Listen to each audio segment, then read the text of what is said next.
In this video, I want to talk about something that I feel isn't talked about enough, and that is the community you build around your project, your PhD, and so on. In my case, I want to tell you a story about my PhD and how comforting I found it to have my people around me. Because let's face it, many STEM projects are quite overwhelming. They get, what I like to say, quite messy very quickly. It's very complex, especially if you're doing like science engineering. It's super complex, and sometimes the truth is that you don't know what is your next step.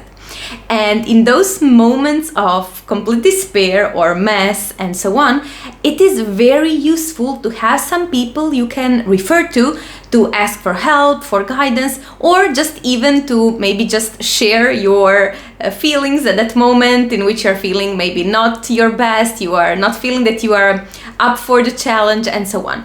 And I feel this is something we don't talk about enough because there is this thinking around PhD, especially since it was my experience, but also when I work with my clients, I see it very much also in other STEM disciplines, like when people are working in industry and so on, that there is this individualism. Even though we like to call ourselves as STEM professionals, we are quite interdisciplinary, we work in teams and so on, when it boils down to actually doing the thing, I found that it is quite an alone process.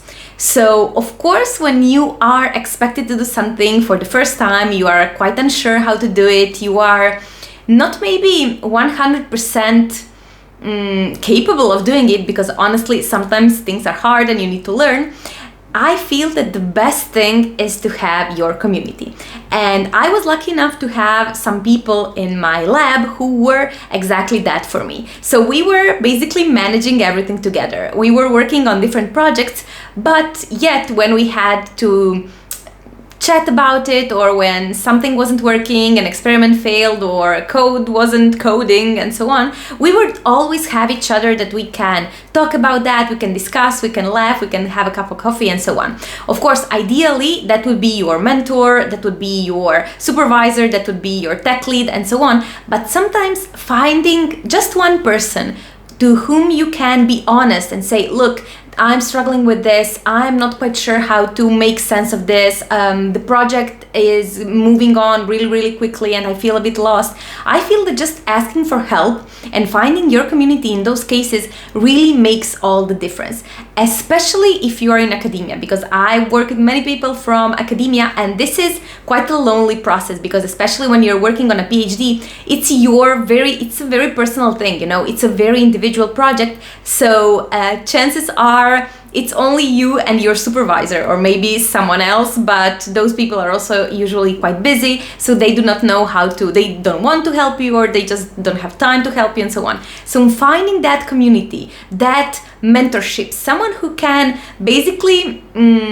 provide some light when things get dark, and they always do when we are working on complex stuff, right? Especially since we were trained to think that we always have to optimize, we always have to do something better, we always have to be up for the challenge, and the truth is we are not always feeling that way. And I found when I work with my clients, I always suggest them, look, if this paper is messy, if this writing this pitch is messy, have you tried talking to someone who already went through it? Have you tried to just find a buddy who can almost like understand what you're going through and so on, because it's always easier. And especially that's why mentors exist. I feel that everything is way easier with the mentor, but if you cannot access a mentor, if your maybe supervisor is not quite there, or maybe your tech lead is not quite there, your boss is not quite there for you, especially if you are at a junior position, you can always find at least this comfort in a group of people, or even just one person, in order to make things smoother